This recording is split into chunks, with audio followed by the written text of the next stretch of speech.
So we have a major update in the fight to strike down a state ban on the purchase and possession of suppressors. This case is now officially moving forward at the 7th Circuit level, and this case could become one of the first in the nation to strike down a state's outright ban on the purchase and possession of suppressors. But the state now is throwing everything that they can at this case to prevent that from happening.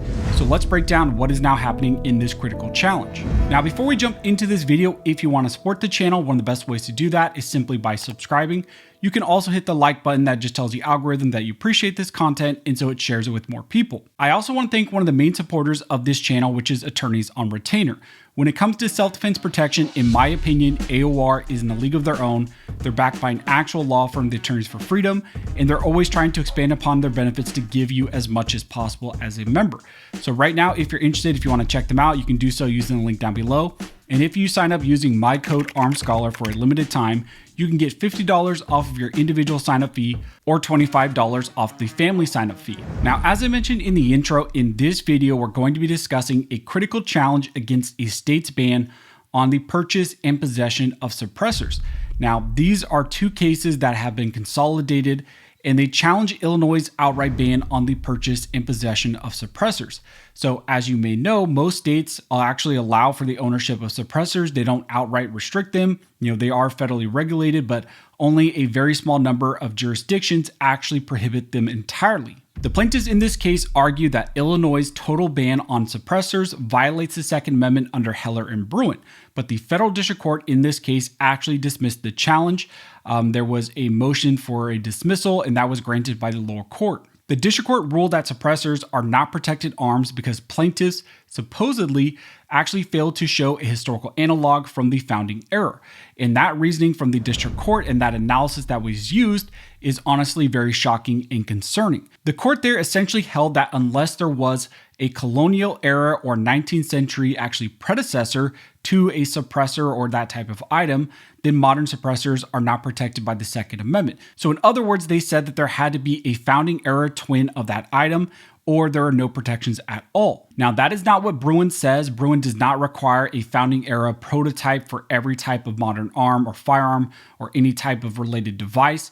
And because of that ruling, the plaintiffs have now appealed up to the 7th Circuit. The plaintiffs argue that the Second Amendment protects modern bearable arms and devices commonly used alongside firearms. Their argument is pretty straightforward in this case. It's simply that, just like the First Amendment protects the internet and the Fourth Amendment protects digital searches, the Second Amendment also applies to modern firearms technology. It is not isolated and just connected only to founding era items. But Illinois is now taking a very aggressive position in their new response brief in this case. The state argues that suppressors are not arms at all under the Second Amendment. Illinois repeatedly refers to suppressors as mere accessories or accoutrements rather than any actual protected arm. The state argues a suppressor is not a weapon by itself and therefore falls completely outside of the Second Amendment's protections, and Illinois heavily relies on the 7th Circuit's prior rulings in Beavis and Rush to argue that only actual weapons themselves receive constitutional protections and only items that are necessary for the operation of a firearm are also protected. Illinois argues that even if suppressors help for hearing protection, recoil reduction, or accuracy, none of that matters because they believe suppressors are not necessary to the exercise of the right for armed self-defense, and they're not necessary for the firearm to actually function. Now, that is a huge issue because Illinois is now pushing a theory that only items that are absolutely necessary for the function of a firearm actually receive protections. Now, under that logic, the state could argue that potentially optics are not protected, that certain grips are not protected, many other accessories are not protected,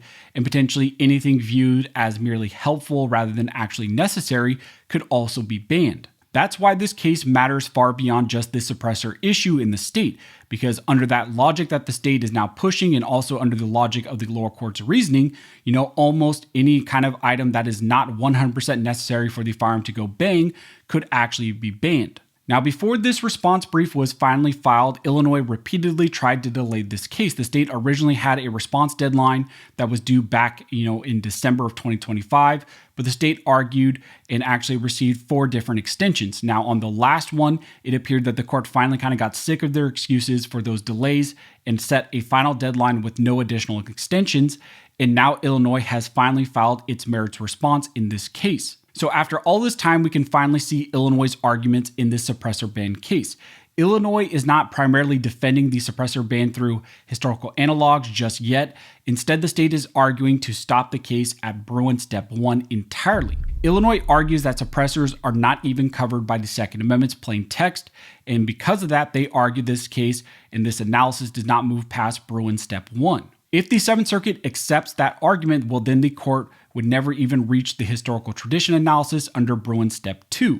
In this brief, Illinois repeatedly argues that suppressors are not arms, that suppressors are merely accessories, that suppressors are not necessary for, self-defense, and therefore suppressors can simply be outright restricted or banned. The state even argues that because millions of Americans own firearms without suppressors, well, that means that suppressors cannot be considered necessary for the exercise of the Second Amendment rights. Illinois also argues that hearing protection can be achieved through earplugs and earmuffs and other means. Now, this argument is interesting because the state's framework here and their type of argument could potentially allow states or government agencies to carve out modern firearms into protected and unprotected components and kind of piece by piece, chip away at Second Amendment rights and say, well, because there is an alternative or some other item that you can use, this specific item or this arm is not necessary. Now, the plaintiffs, in contrast, argue that that type of analysis conflicts with Supreme Court precedent in cases like Bruin and Heller,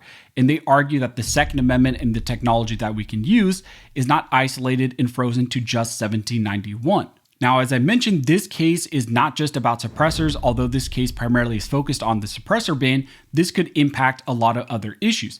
This case could become one of the most important kind of post-Bruin decisions involving the scope of the word arms, because the Seventh Circuit is now being asked, does the Second Amendment only protect the absolute bare minimum functionality of firearms, or does it protect modern firearm technology commonly used alongside with other items? That question has implications for suppressors, magazines, optics, other attachments, and potentially future firearms technology as well. And make no mistake, states like California, New York, and New Jersey are watching this case very closely. If Illinois wins on this theory, other anti-gun states will immediately start citing to this decision and defend additional restrictions on other types of items, and also try to actually defend their current bans on things like suppressors. So the plaintiffs will have an opportunity to file a reply brief, and after that, this case will then move to oral arguments in the Seventh Circuit.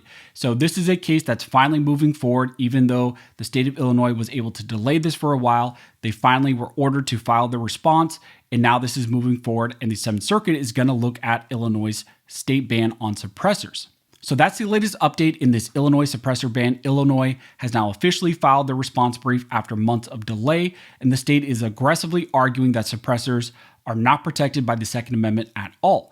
And now the Seventh Circuit is going to have to decide whether suppressors fall within the constitutional right to keep and bear arms, or if it does not. So as this case develops, as we get more information, I will let you guys know. If you like this video and you would like to support the channel, one of the best ways to do that is simply by liking, commenting, and subscribing. All of those things help to fuel the algorithm and just tells the algorithm that you appreciate this content, and so it shares it with more people.